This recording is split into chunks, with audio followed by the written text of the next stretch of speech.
Hi everyone, welcome to episode 19 of MotorServe TV series, which is now also our podcast, shared on Spotify and all other platforms. Today it's an absolute delight to welcome Dr Atif Ghaffar as our guest. Some of you will know that Dr Atif is my brother-in-law, but he's also a very well accomplished medical professional, and he's involved in a number of other business organisations. Atif's career began as a medical doctor, graduating from med school at Birmingham University. He became a qualified GP and began working in the West Midlands area within practice, where he held a very successful position at a newly opened medical health centre. In recent years, Atif has worked for a number of other organisations and health groups, both in the NHS and private sector, and has done a lot of work and obtained a wealth of experience. Atif is currently medical director for the HLTH group, the health group, and also consults for Zestic Private Healthcare for hair implants.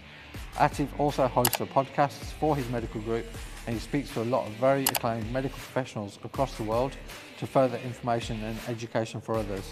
Ever since I've known Atif, he's always been involved and an expert in the world of AV, sound, vision and audio, and has always been the go-to person for his expertise and in-depth knowledge on the subject. In recent years, with his change in full-time contract medical positions, he's actually had the time to pursue his other passions with the formation of Zebra Home Cinemas, Lux Audio Visual, and also a pursuit in his love for music as a professional hobby DJ. Atif is known not just as a doctor, but also the cinema guy and DJ Gecko across social media. He's certainly diversified and followed his passions. This episode promises a lot of useful information and it's going to be really fun. So let's get stuck in. Let's welcome Dr Atif Ghaffar to MotorServe UK.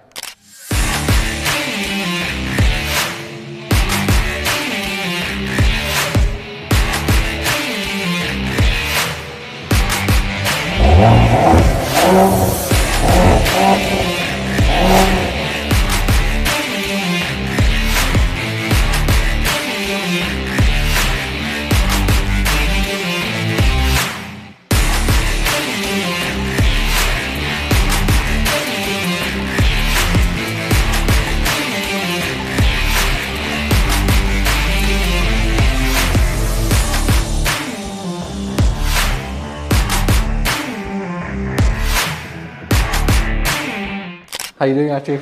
Very good. Thank you very much for coming on today. Thank you for your kind invitation. No problem at all. This is obviously a little bit odd being in this kind of setup and scenario because you are actually my brother-in-law. I am indeed. Yes. He passed the test already and he's married to my elder sister. So I've known Atif, you got married in 2001, wasn't it? Don't put me on the spot. Yeah, it was 2001. October. October 2001, yeah. So you remember the anniversary month at least. But yeah, so it's been a good, 24 years now? Mm-hmm. Yeah, fantastic. So I've known you since then, well, since shortly before then, obviously. So, but you're very, obviously, professional person, you're a very interesting person. So I invited you on today because I think you've got a wealth of experience and wealth of knowledge which you can share. So let's kind of go for it. Wealth of varied experience probably, as to whether it's useful for the public or not, we'll see. I think so. So hopefully the views and likes will kind of say that as well. But so your original kind of job, your original kind of career path. So when you were younger, you got influenced into medicine? Sort of. The influence was actually quite late in the day. So as with a lot of people in that generation, growing up in the 80s, my parents were immigrants to this country, but they worked as GPs. So they were professionals, they were medics. Yeah. Their number one goal bringing up kids here in the UK at the time was you need to get educated because it's going to lead to some sort of job or profession, so that you're not going to starve for the rest of your life. So get them into the best schools, make them work hard, and so you've already got that sort of drive that I've just got to pass all my exams and get a good job, that it's just drilled into you. So forget things like, I want to learn violin, or I want to go and make films, or I want to paint. That's not an option. So I considered various university degrees, engineering, law, medicine, but some sort of calculated risk that if I do this, it's going to lead to some sort of profession. Although my parents were GPs, I didn't find that particularly inspiring at the time. So my understanding of what a GP was you walk into a waiting room full of lots of sick, coughing people, and I thought, I'm not doing that. I don't want to work in that environment. So I did a little bit of work experience, had lots of fun working in a hospital with some junior doctors, and I thought, yeah, this seemed good. It seemed like the least boring thing that I could understand that would lead to a job. So yes, I went to Birmingham Medical School, and whilst at medical school, I really enjoyed general practice when I did it job placement. myself with a GP, seeing patients, and I thought this is the sort of career that I want to have, and the rest is evolving history. Do you find that it was so when you graduated and you obviously became a doctor, you obviously had all your job rotations and everything, but you just magnetic towards general practice as your favourite? Yeah, so at that time it was, this is probably true of a lot of medical school type training, particularly at that era. If you were really passionate about a particular subject, then you pursue that. So if you've always wanted to be a surgeon, or you love renal medicine, or you want to be a cardiologist, and you love those subjects, then you go on to pursue those as careers. For me, I really enjoyed being a generalist, and I loved the whole community aspect of medicine. And plus, when you're in those sort of environments, medical school is a little bit sort of like military training, where you've got the consultant who's the general, you've got all the subordinates, a lot of case presentations, and a lot of it really depended on the sort of personalities you were working with. And I hated presenting to people. I hated being made to feel like an idiot if you got things wrong. And unfortunately, during my training, I met quite a few people, quite funny characters, that I thought, I just don't want to be working for someone like you for the rest of my life, so forget that. GP land seemed a lot more normal, a lot more natural. Got on with people and thought that's what I want to do. So at university, I was adamant that I was going to become a GP. So as soon as I finished medical school, got onto the GP training scheme, and just started work as a partner from day one. And at that time, doing a medical degree was just a passport just to have a lifelong career, a lifelong job. You were guaranteed a job as soon as you graduated. It's just a conveyor belt. Situations somewhat different nowadays. Yeah, which we'll move on to. But Marshall, you did well. You got through, because you went to private education, didn't you? Through your... I did. So, I went to one of the best schools in Birmingham. I went to King Edward School in Edgbaston, and one of the advantages is they put you in certain positions, so your presentation skills, where you carry yourself, that you sort of taught various things, interview technique, but they used to give you a lot of spoon feeding. So as far as exams are concerned, here's the past papers, here's how you prepare for them. They'll give all the tutoring you need so that you can go and smash your exams. When I got to university, where pretty much it's down to you, I didn't have a clue what I was doing. So I'd never failed a single exam in my life until I got to university. And then there's a whole series of struggling for exams, because, I'm walking around thinking, which textbooks do I need to use? Where are the past papers? Well, it's all self-directed learning. Whereas in my head, I'm thinking, you sit in the lecture theatre, whatever the lecturer is saying, as long as you write those things down, that's all you need to know. So very naive, very didn't have that same mollycoddled environment at university that I did at school. So I struggled when I got to uni. Thankfully got through it, and then managed to do a few postgraduate diplomas and things like that, just for my own benefit, for my own pursuit. Do you think that's still a problem nowadays with the private schools and like with university? Yeah, I mean, look, things are so competitive now. Every single kid that you know who's doing 11 plus is having extra tuition. Big time. It's such a massive business. And in other countries, in developing countries, in India, for instance, kids start getting tutored from a very early age, just because to get into certain degrees, it's so competitive, and so parents are anxious. They do whatever they can to get their kids in there. But as a kid growing up, you do have to develop some form of resilience and some form of discipline.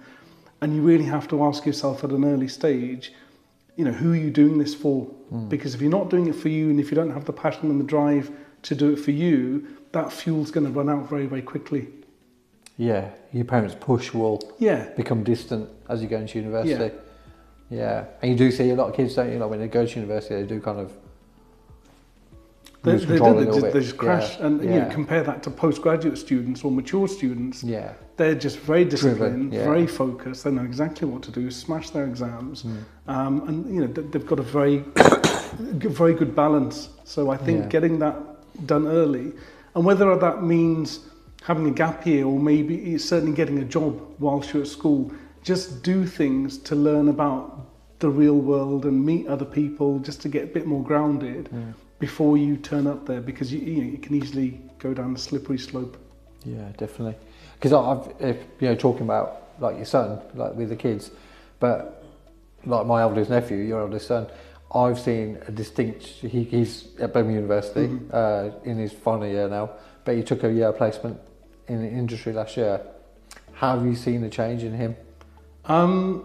If he's going to be watching this, he might be embarrassed, but look, we're really, really proud of him, and the transformation was incredible.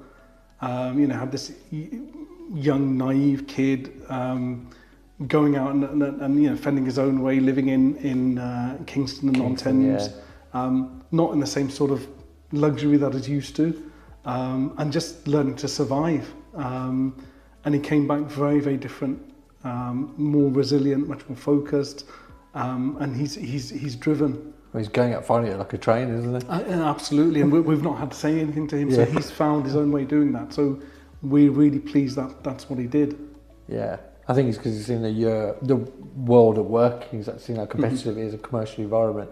Because he's obviously not doing medicine, is he? No. What are your thoughts? Because with your upbringing and with everything you just described just then about your parents kind of led you down a path of a guaranteed vocation, guaranteed job. How's your approach been with your kids? Has that changed? So obviously, every generation, every culture is different. When my parents first came to the UK, the challenges, the expectations, the aspirations they had for us as children, there's some similarities, there's some differences. Even culturally, the gap between myself, my kids, the cultural and the sort of the banter, the gaps are a lot less compared to what they were between me and my parents. Your fears, your anxieties, what you want for your kids, it is different in some respects. And because I've had the privilege and the blessing of meeting people outside of my profession, you get to realise there's lots of different paths, lots of different ways of achieving different types of success, and it's not always monetary, certainly not, and getting fulfillment from lots of other things. So I think the main thing is, as a parent, is you just want to give your kids as best as you possibly can the platform for them to just find their own path and for them to flourish, make mistakes, and that you're there just to support them, knowing full well that they're going to go through struggle, rather than just trying to pave this sort of golden rose garden to say, everything's going to be smooth, just do this and you'll be sorted. No, that's not going to happen. But when things go wrong, look, you've got our support. Because you think that's quite important for their kind of mental health and well-being for the future? Incredibly so. And we see a lot of young people in clinic, just stuff that's going on nowadays. I really empathise for young people. I think people in general are struggling. COVID made things incredibly worse for a lot of people. I think just the support mechanisms, it starts with family and friends. We just have to be more vigilant of the fact that things are going wrong, things are unstable and very fragile, and just being sensitive to that so that we can spot things early and we're always there to support. No, brilliant. So with your own, going back to obviously your kind of journey, your profession, so how long were you GP for? How many years? I still am a GP. No, but I mean like in practice, like with... So I started a partnership, I think back in 2002, and I continued that for 15 years. Wow. as a GP partner. Yeah. And then at some stage, as a lot of us do, things change, your attitudes change, and I got burnt out at a particular stage of just being a partner, looking after a practice, being an employer, being a trainer, and at some point I started appreciating the locum life, and I made a decision to leave in 2017 to be a freelance GP and just start working in other places other than where I was stationed in the Midlands. Yeah. So I've worked in lots of different practices. I've dabbled in private work, and then I've always had a passion, as you know, in audiovisual things. And I decided, you know what, I want to enter the world of business, and there's something that I'm really, really passionate about. I want to develop that, and this allowed me the time and the freedom to go out and pursue that as well. Oh, brilliant. But with your stepping back into that medical, the private work, how's that all been? It's been, because I know you've worked all over the place. Like it's been a fantastic experience. You just get to know how other practices work, and the skills and the experience I developed having been a partner, you can use those and embrace those, share them share those skills amongst other colleagues and even other business processes. But it's been really, really good just to see how other people work and just get different experiences. And then work in the private world. For a few months, I used to commute every other Friday morning and go and work in Mayfair for I don't know what they are, like some sort of private bank or equity firm, and sitting in a boardroom, calling people up from their desks and discussing their health problems, like, you know, aches and pains going water skiing, for instance. This is a completely different world to what I was used to. Yeah. But you just learn to appreciate just the much bigger world out there and different ways of doing things. And I think as long as you're willing to learn and willing to explore and experience, it can only be a positive thing. No, it's amazing. Because I remember, obviously I've heard about these experiences a little bit, like as you've been going through them. I remember in COVID you were like part of some emergency response team. Yeah, so as a freelance GP during COVID, not being a partner, suddenly the work situation pretty much dried up. Did it? Yeah, because you know, GPs working from home at that stage, they didn't really need locums to come and see patients because surgeries were shut. Things were being done over the phone.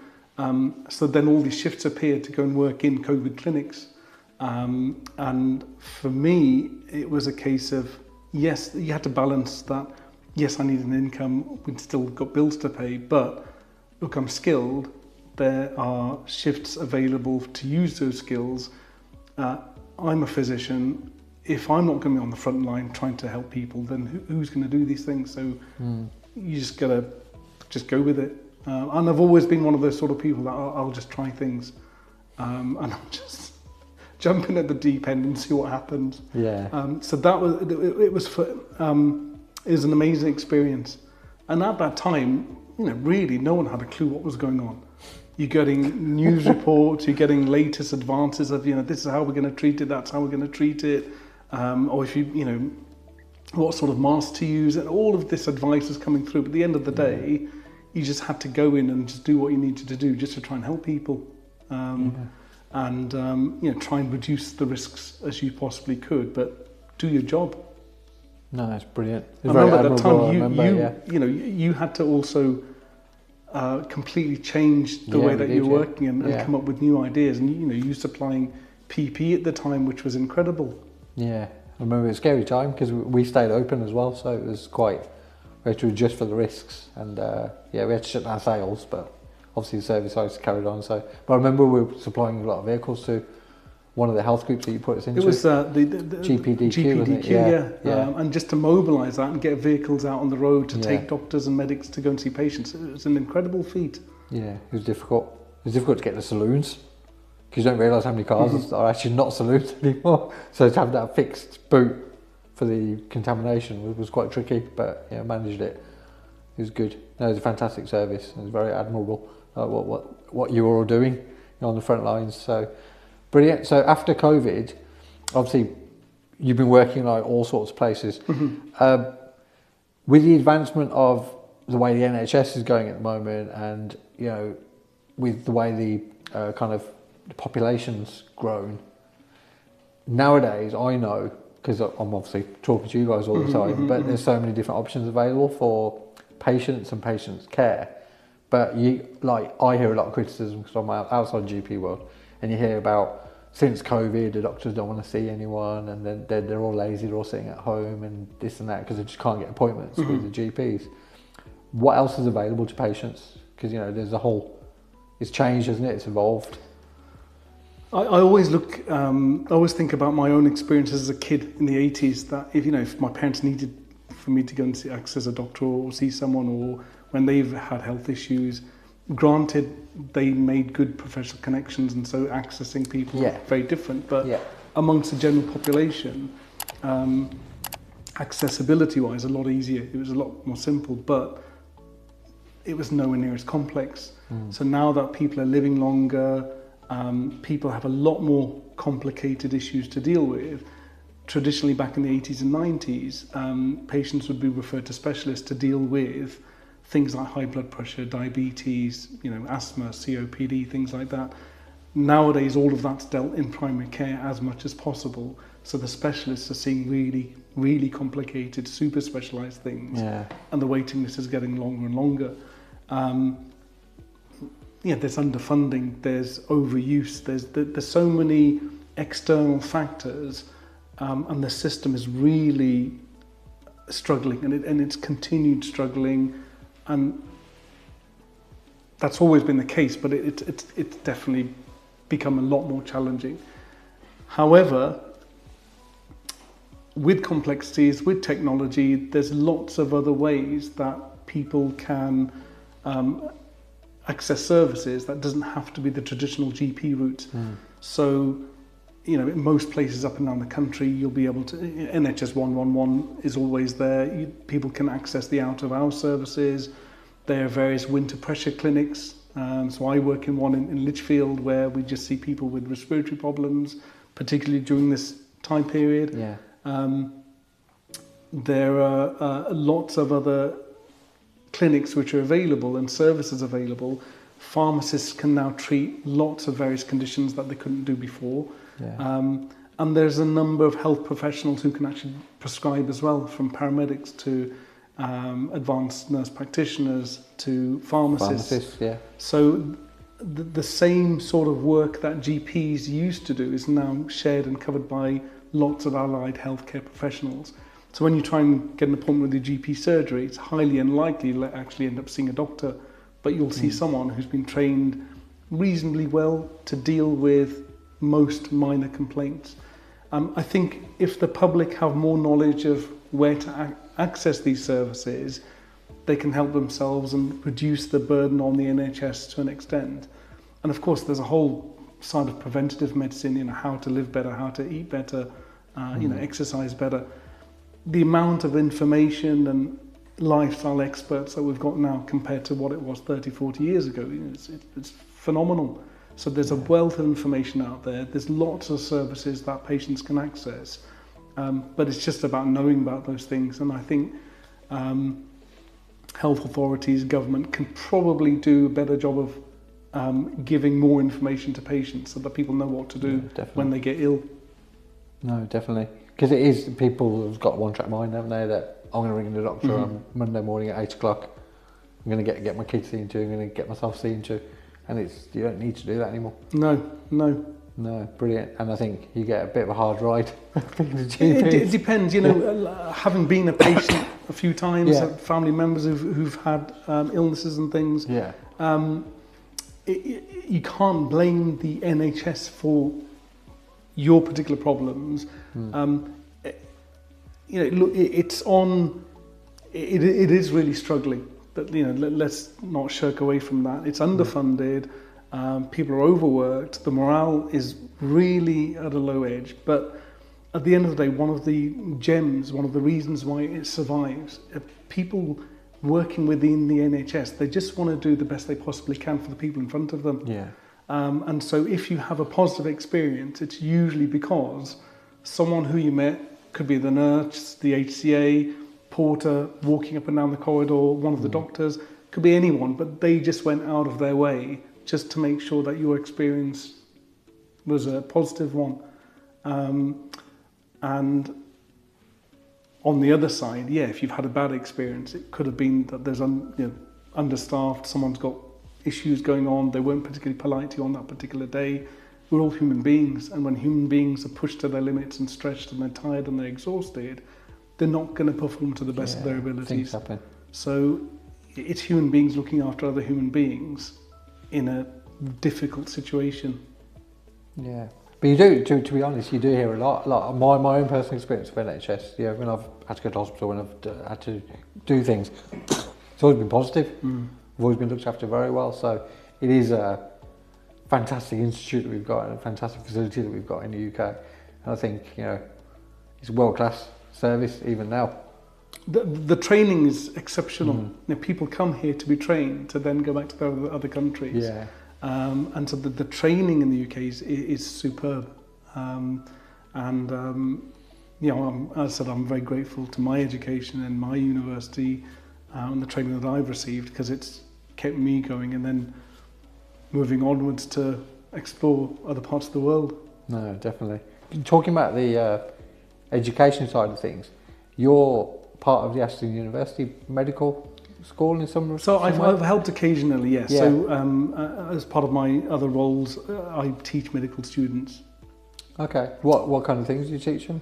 So you have different placements. So I teach year 2 and year 3 students predominantly at Aston Medical School, and they'll already have their set curriculum. So we go through parts of their curriculum with them.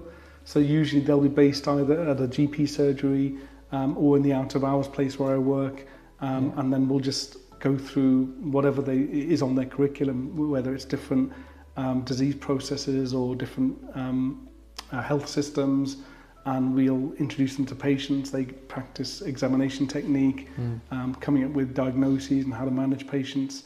For me, I love teaching because it just keeps me on my toes, and I always get inspired by young people, and just to see that shimmer of hope and excitement and enthusiasm. We all need a bit of that, particularly when chips are down. Yeah. So that's why I love teaching. No, brilliant. Nowadays, do you think for the new medics, for the new doctors, it's harder than you guys had it, or do you think it's on par? The challenges are different. So I guess there's probably more competition. There's certainly many more medical places, more medical schools available now than what there were when I was applying. Aston didn't even have one. Yeah. So there's a number of universities which have appeared that teach medicine. The challenges are, AI's developing such a rapid pace. Yeah. Technology, that there's various things that are going to be replacing the sort of more mundane monitoring aspects of health. And so I think in the future, medics in particular are probably going to become super specialised. And I think the role of the generalist is probably diminishing. So I think what I normally tell the students that I come across is always think about if you're particularly passionate about something, about being a physician or a surgeon, just follow that dream and persevere with it. But have some sort of specialist interest in mind, and certainly make sure you've done exams just in case you want to explore other parts of the world. Yeah. So you're so accomplished in medicine, and you've done so much. What was the change to, you entered the business world and you entered this whole new arena? How did that kind of come about? Whether you could be a singer, you could be a songwriter, you could be a budding artist and just have amazing canvases and things at home. I absolutely love movies. Yeah. I love movies, I love music.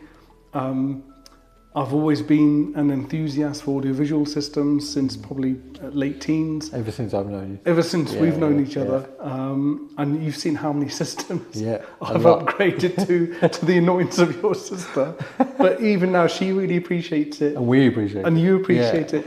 And when you get to the stage where it's no longer a weird sort of, or dad's in the garage with his head stuck in the car type hobby, where it actually becomes an integral, important part of the family spending time together, that's when it becomes exciting. So the audiovisual business, what I do in particular, it's part of the home improvement. Yeah. So, you've bought your home, where's everyone going to chill out and enjoy the latest Cobra Kai episodes, or, watch the latest movie that you didn't get to go to the cinema and you want to enjoy it with your friends and family. Where is that space in your home? Yeah. So that's where I come in. Because it is the case, isn't it? Because like Netflix, Amazon, everything, you're getting so many movies going straight to the home market now. And so, you've got a ready-made cinema. Well, it is, and I mean, this is going to sound, I'm not meaning to be snobby or anything like that, but I can't watch movies on an aeroplane. I refuse. I will not watch a movie or a series on a phone.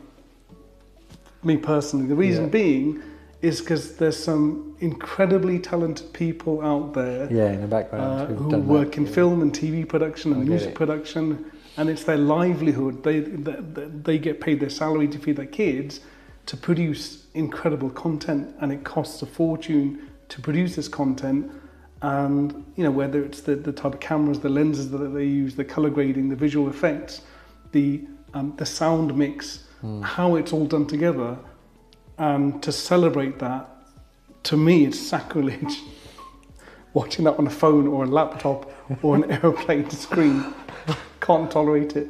So my ethos is spend what you can afford to enjoy that content in the way that the directors and the producers intended. Yeah, it's a good point. Very good point. Really, not having a go at anyone. Please, apologies if you're offended. It's just my opinion. Yeah, that's it. No, you appreciate it how it's meant to be appreciated. So, I mean, the biggest example is if you go to a concert and you enjoy live music. Yeah. It's nothing like it. It's incredible. If you go and enjoy musical production or live singing or live jazz or whatever that is. We went to watch Leo Twins several times live. Yeah. That experience is phenomenal. Yeah. And trying to recreate that. It's look at the Oasis tickets on their renewal tour. Look at the price of those tickets. Crazy. But people are willing to, it's a one-off opportunity to see them live. Yeah. And that's, because I saw them live when I was younger, obviously, so that, been there, done that kind of thing. But for a lot of people, but I get what you're saying, because you'll pay premium for that. So why not with movies? Same thing. Yeah, it is. No, it's very good. So how's that kind of going? So that's called Zebra Home Cinema. Zebra Home Cinema was incepted mid 2019. Great timing. Just before COVID. But we were lucky because we're in the home improvement business, we were allowed to go in and still install cinemas and things. It's at the beginning it was I was quite lucky, got a couple of really excellent projects, and then it sort of went through a very quiet phase. And I think it's throughout the whole audiovisual business. It comes under the luxury sector.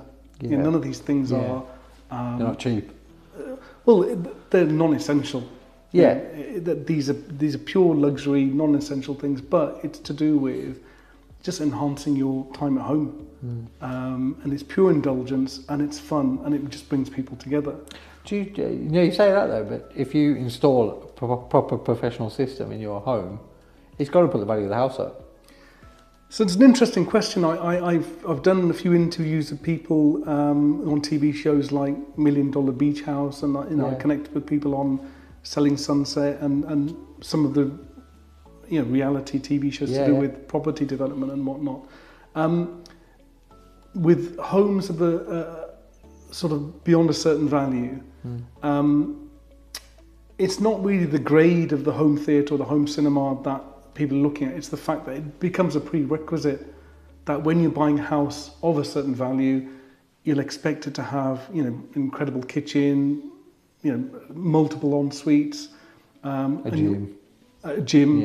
And it's all about well-being at home. It's what comforts and luxuries can we have at home for everyone to experience. Somewhere in that space, there's going to be a place where people chill out and watch stuff together, whether it's a media room, whether it's a media wall, cinema room, or it's a cinema. So it becomes a prerequisite. Back in the 70s and 80s, it might be a swimming pool or a tennis court. Now it's about what do we do indoors And during COVID, the inquiries were, we're getting quite a lot of inquiries during COVID, particularly about purpose, because so many people are now just streaming and watching stuff. So it becomes a prerequisite, and now obviously on the entry-level market, media walls, I hate that term. It's become a massive industry amongst enthusiasts who just want to have something other than just a TV in the corner of the room. The reason I hate that term is because, in my humble opinion, a TV on the wall is a TV on the wall. Yeah. Without the audio system, you're missing 80% of the media. So at least get a decent sound bar. That's my advice for homeowners. So yeah, it's become a prerequisite for luxury living at home. My job is to help clients, help homeowners get good value for the performance, and depending on what their budget is, we can just transform that living space into something extraordinary. No, that's brilliant. No, I appreciate it, because you get it. Like talking about cars, I bought a car recently, and I used to have my old car had a Harman Kardon hi-fi system, and the new one's got a Bang & Olufsen.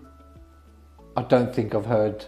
I'm listening to the same playlist on my whatever it is Amazon music list, and it's just different level. Makes a big difference. I love listening to music in the car. Yeah, so it's 36 speakers or something. So it's like you just brought another level to it.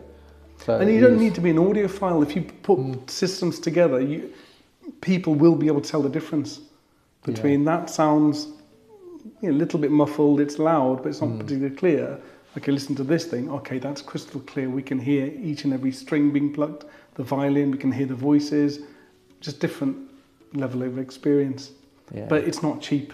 No, it's not. Yeah, even the car kits aren't cheap. Yeah. I never pay for them, but it just happened to be in the car, which is a good bonus. So it's great. No, it's brilliant. So if someone wanted to, so you do all types of systems, is it big and small? Like, do you do media walls or? So I'm more of a consultant. So the way I've changed my business is although I've got trade accounts and things, I've become much more of a consultant. So I'm more front of house. I'll speak to clients, try and find out what they need, and then direct them to my integration team. So I work very closely with Kane Pritchett, who you very kindly introduced me to from way back in the day. Kane's phenomenal. I mean, he'll because he's been working in the industry for so long, and he also comes from car background. He understands the whole value equation, and so he'll do the CAD designs. He'll put together the systems. We'll discuss back and forth as to what sort of system we want to put in someone's home. And his work ethic and his attention to detail in terms of how things are put together is exemplary. Yeah. So I'll work with integration firms like that just to make sure that everything's done to a certain standard, and obviously deal with any issues afterwards. A lot of this industry is, we don't sell products; it's service. Yeah, we're in the service industry, so reputation. Customer service afterwards, going above and beyond clients' expectations. That's what keeps things running nicely. No, it's brilliant. You've done some quite good jobs as well, haven't you? We've been blessed. We've been blessed to do some really, really nice projects. Yeah. And again, everything's very much dependent on the client, what their vision is and what their budget is. Yeah. If they give us a fantastic budget, we can deliver something extraordinary. But my aim is always to exceed their expectations. And I tell my clients that, look, when you're watching some particular content, if it doesn't make you beam with a smile or bring a tear to your face, I've not done my job. They've changed the settings back, and they just come in and tweak it a bit. No, brilliant. So from, obviously it's been a varied experience that you've kind of gone through, working in the medical profession and then working obviously with all the clients and everything else with Zebra Home Cinema. But you mentioned that I introduced you to Kane. One of my concerns has always been, I've obviously got a business background. I've been involved in the open world of business for my entire career. What my concern always was is, and have you found it as such, what's the real world like outside when you step foot outside of kind of GP doctor land. How have you found it? How have you transitioned? Wow, so that's a fantastic question. The experience that I've had so far, if I, and it's a classic thing, if I knew now what I did back then, Yeah. I'd save myself a fortune, Yeah. heartache, angst. It's tough. It's tough, and I think the way I approach my business is very similar to how I've been trained as a medic. So you're always looking for safety nets. You're always looking for risk reduction. You're always looking for, trying to do the best you possibly can for that person, irrespective of the time that you have. And in the business world, I'm not used to talking about profit margins, and the accountant deals with that, VAT and all that sort of business. It's quite hard nosed, and you know me. I love meeting people. Yeah. I'll just talk to random people and learn about their stories and whatever. And bore my wife, and I met so and so today, and I did this and did that. She's like, okay, that's all well and good. Shopping's coming in a minute, so can you help unload the van? Yeah, okay, whatever. It's tough, and I've been quite naive. And you meet lots of different personalities, and there's lots of people who'll promise you so much, and then you get let down. Yes, people will rip you off. I think if you know yourself reasonably well, and other people respect those qualities within you, that gives you a strong sign that, try and keep those qualities and don't think that they're weaknesses. I think it's really important to learn where your weaknesses are and work alongside people who can try and fill those gaps in. Yeah.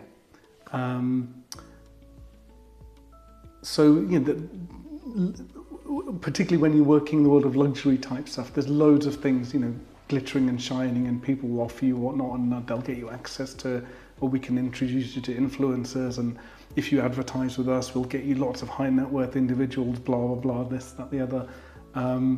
In my personal experience, unless you're paying huge amounts of money and you're at a certain level, you'll end up wasting your money, wasting your time. I think the slow growth and the personal networks and relationship building are a lot more important. And through you, I've met some incredible people. I've been introduced to some really valuable people as people.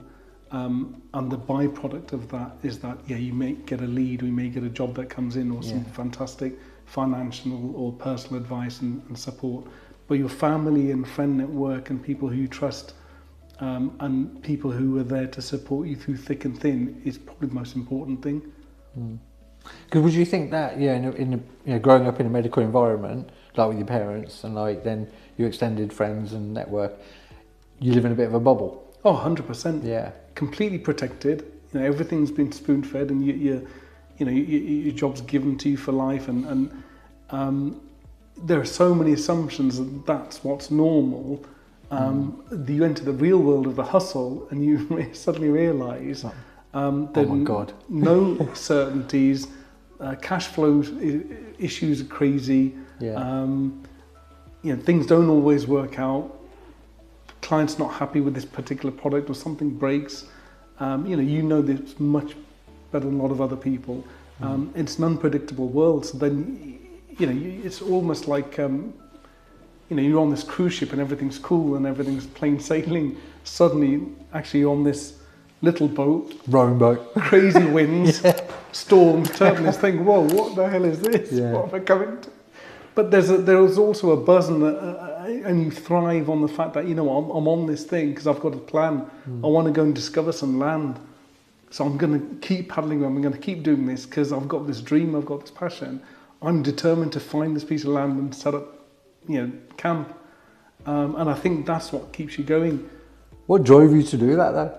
What do you think was inside you that you had to I'll come on to that. Yeah. I was going to say the other really important support, and I'm incredibly blessed. I've got a very supportive wife, very supportive mum, your parents, my kids. the family's really, really important because they see really what goes on behind the scenes. When you're stressed, when things aren't going right, financial difficulty or whatever that is, if they don't have faith and hope in you, I don't know what else there is. Because they see the real you. The world doesn't. You put on the facade, you put on the sales thing for the rest of the world to celebrate your successes, how brilliant your jobs are being. Instagram's fantastic for that. But I'm also wary of I don't want flaunt my dirty laundry in public or whatever. If I'm going through difficulties and weakness, I've got a place to go to for that, and that's my family. And it's very personal, and it's that's where it should remain. And then when I'm out and about again and got my strength and vigour back, let's do business again. You asked the question, what drove me to get into this in the first place? You put off the cruise ship. Yeah, so it was because of my passion. I used to, like, this is Anorak days now, where you go to AV Forums events and you go and have demos and wow, and you like supercars, you get to look at something that I can't afford that, I can't ever drive one of those things, but someone's letting me have a go. Why wouldn't you? Or sit in it or look at exactly. it. So you've got your little DIY system at home and everything's it's fun. Yeah. Let's go and look at something that's like 100 grand cinema room. What does that look like? Yeah. And you have an extraordinary experience. And more. Yeah, and more. Yeah. And then I just came to the conclusion that stage that where I was living, no one had experienced systems like this at all. It all seemed to be a sort of a London-centric, southeast Essex type thing. In the Midlands, there were integrators and installations going on, but the people who I saw, in my humble opinion, they just didn't have the same passion as I did for movies as to how these things should be. And I thought, I want to bring that, first of all, to where I live and into the Midlands, just do things differently. And then since then, we've had inquiries from going all over the place now, whether it's up north, whether it's central London, and it's incredible fun. And for me, when you see a project that comes to fruition and the delight in the client's face, for me, that it's just immeasurable. Then you think, that I love it. Because I remember in your old home, when you built that system in you said in the garage. You laughed and said about the garage, but that was some system. It was incredible. It was incredible, and blew your head off. Before then, the garage it was the junk room. Yeah, it was. Literally with loo roll and washing powder and Costco. Yeah, it just became just the junk. Something stopped working, I'll just chuck it in the garage. Yeah. When you transform that into a living space, that the whole family enjoys, and you start having events in there, it's superb. Whether that adds value to the home or not, it's a different thing. And I think for some homes, it won't add any value whatsoever. You're indulgent. It's like whether you've got a TV media wall or not. No one cares about that. They care about the kitchen. Specifically about your house, when you sold that, the family that purchased that house, were they wow when they saw it? So when potential buyers used to pop round, that used to be the last room that we'd show them. And by the way, check this out. Yeah. It's like icing on the cake. Seal the deal. Yeah, and it'd suddenly be used in pictures. So for marketing purposes, it's huge. Yeah. Depending where you're living, whether that's an expectation or not. Yeah. Interestingly, the family who bought our house, they actually needed that to convert it to a room because they had a disabled child. So for them, the cinema wasn't particularly important. More so was the fact that it was but a boarded, insulated, a it room was that ready they to could, go exactly, with electrics and exactly. everything. Oh, okay, brilliant. Did you take the kit with you then? So I sold the key. So we stripped it down to sort of a plasterboard, but all the kit was sold on. Oh really? Mm-hmm. See, we never spoke about that. I didn't realise that. Yeah. I thought they're having Saturday nights watching movies with their kids. Oh, brilliant! But the big red sofa and everything else. Yeah, everything. Yeah. But the cabling's still there, so if they ever wanted to convert it back to back. cinema, Right. they could do the same thing. Ah, that's a bit of a shame, isn't it? But in addition to the question whether it adds value or not, for some homes of a particular value, an entertainment space is a prerequisite. It's important. The interesting thing is when you go and look at, I watch all these reality TV shows. The latest one I've been watching is Selling the City. But I used to love $1 Million Listings NYC. Yeah. And when you're seeing, New York penthouses being sold for $30-40 million, Yeah. they'd have incredible kitchens, and they'll be able to tell you it's Calcutta stone, and we've got Guggenheim appliances, and we've got these type of fittings in the bathroom and whatnot, and they go through all the entire place. When they'd show the movie theatre, they wouldn't really say much about it. And then I'd sometimes pause it and look at it, and I'd think, who on earth designed that room? Like, if I paid $30-40 million for this apartment, that is an awful cinema. It's poorly designed, the screen's too small, sometimes the speakers are outside the screen, and I'm thinking, this is really dumb. Amateurs. Yeah, and I'm thinking, like, I just don't understand, and this became a pattern. And so I've made it a mission to connect with high-end interior designers, architects, developers, to say, when you're doing this bit, could you please engage a specialist who understands this, but also has an appreciation for aesthetics and interior design, because you have to blend it all together. Yeah. But don't allow those people to ruin my home theatre. Definitely. Brilliant. And you've got some quite good connections, haven't you? I have, yeah. So one of my passions is I not quite as fancy as your studio here, but I do podcasts with people from music, film production, just purely out of passion. So if I like something, I never used to do this before. I never used to watch the credits when I was a kid. Who watches the credits? But now you look for the names. I will go on IMDb Pro and I'll find out who the filmmakers are, and I'll reach out to them, usually on Instagram, congratulate them for their work, and invite them to share their experiences on a podcast. But you say that once, I think I told you this, but I actually fell asleep at the end of the Bond movie for like a couple of minutes. I woke up to the credits and I saw a name. This is No Time to Die, right? The last one, and then I saw a name in the middle of the screen as it was scrolling up, and a name I was familiar with, and I remember that he was into that kind of stuff, but it was Steve Ellis, and I went to school with him, like literally locally here in Solihull. I went to school with him in at Alderbrook School through secondary and junior and infant, and he's one of the senior graphic designers on a lot of big movies, and I saw that on the credits and I was like, wow. I reached out to him and he confirmed, yes, it's me, and I've done a lot of different movies. And I was like, that's fantastic. So I should put you guys in touch really, because I think it's... Oh, absolutely. Yeah, it's more your bag. But I love that, because it reminds you that there's real people. Other people, exactly. You get that human connection again. That look, this wasn't an AI generated track or a movie. These are people involved with charisma, skills, artistry, and they've helped come up with this thing that you and I have enjoyed. So let's thank them. No, brilliant. So after doing everything you've done, all these experiences, because you've been doing it quite a few years now, where's the grass greener? Or do you want a bit of both? Gosh, where's the grass greener? Do you want to go back to your bubble? No, it's refreshing. You know what? This is a purely personality thing. Yeah. I've got a lot of friends who are perfectly content in utopia. Yeah, definitely. And they've got the regular jobs, and like in Incredibles, they get into that little car thing, go out, and it's they're blessed.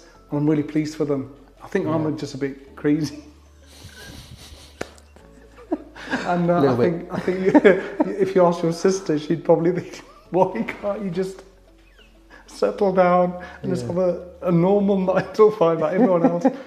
I think I've always probably been like that. And then as soon as I had the opportunity to go out and do crazy I never really stuff, thought about it like this, but do you think it's been an influence of us to a degree? I think, you know what, there's no such thing as a chance meeting. There's fate that plays hand in everything. But I think people just meet people, and underlying within your soul, within your personality, it just takes that little bit of ignition.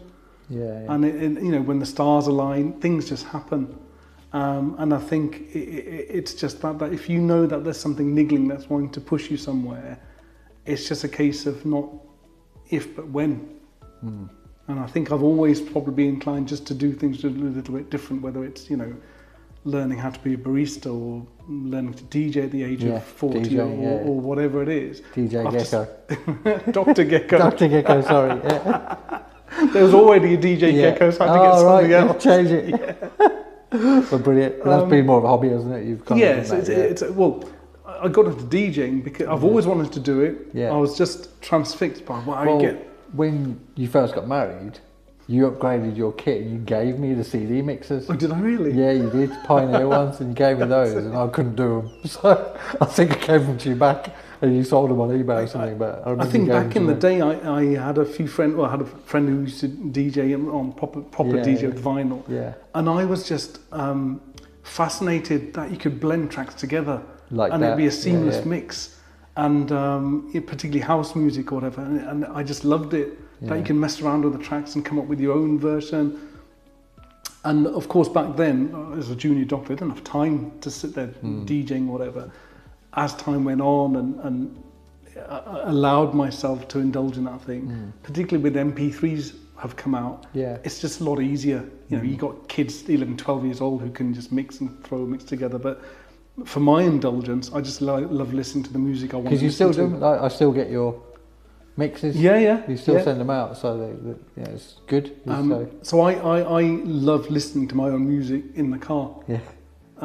So once I've bored of Times Radio and LBC and there's enough doom and gloom, and it's particularly afternoon or long drive, I want to listen to my music. I don't want to listen to radio. I'll be honest, like the one with the mixes, I'm a bit of I get bored and I flick channels, I flick radio stations, drives my wife somebody mad, and I'm just always constantly changing it on the steering wheel.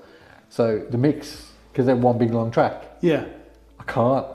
So you have to, and some cars don't let you press and hold to forward through it. I'm not at that stage. I don't have my own sort of album CD. You can get software to cut them. But for me, it gives me the buzz of just the technical aspect of when the next song comes in. That's it. That's where the whole point the tease is, and I appreciate mixing on a technical level. See, I'll just skip it, and I'll just go to the next track. I'll just wait for the chorus bit. Just get the gist and then flick it again. Oh dear. So, sorry. No, it's fine. But I love doing things like when you've invited me to come and whenever you have a launch and gathering. So I love doing charity, corporate type events where the music isn't the main thing. It's just something in the background just to make the crowd feel a bit at ease. But the rest of it, is if I'm working out or I'm driving, I want to hear my own mix. No, it's really good. So that's why I do it. Yeah. That's great hobby. You do really well with it as well because you're quite good at it. I appreciate it. I appreciate it. I should listen to more of the mixes and not skip. So sorry, I'll try. I'll make an effort. But moving on to the last topic, I think, because I think we've had a good session here. What's the move for the future? Move for the future. So my personal circumstances as a freelance GP, oddly, strangely, maybe this was on the cards. It's getting quite tough to get regular employment in this country. If I was semi-retired, it wouldn't be a problem. But I'm at that stage. We've got a lot of expenses, household, kids to feed, university tuition, the businesses to run. Just looking for sort of more sustainable future, particularly in terms of career. Canada, they've been. There's some regions where there are no doctors. So the crazy situation here is that although there's a shortage of doctors, there's lots of doctors who can't find work because business, financially wise, a lot of the work that goes on here, you don't technically need to be a physician to do. So I'm talking about things like lifestyle advice or giving sick notes or treating minor illnesses, things like that. In the States and other places, nurses have been doing these type of jobs for years. Whereas I've got to the stage in my career, look, I've done over 20 years as a GP. I've really given my life and soul to the profession. My wife's always wanted to go abroad ever since we got married. Whether it's Australia or Dubai or anywhere else. Well, she did, didn't she? She did her elective in Australia. She travelled around a lot before. And she's so excited just to explore the world, whereas I've always put a stop on things. No, we've got family, we've got these commitments, this, that, the other. So it got to an interesting stage where she's been looking for other jobs and things. And I got to a stage where, you know, I've managed to find work every 2 or 3 months and things, but we need something a bit more substantial.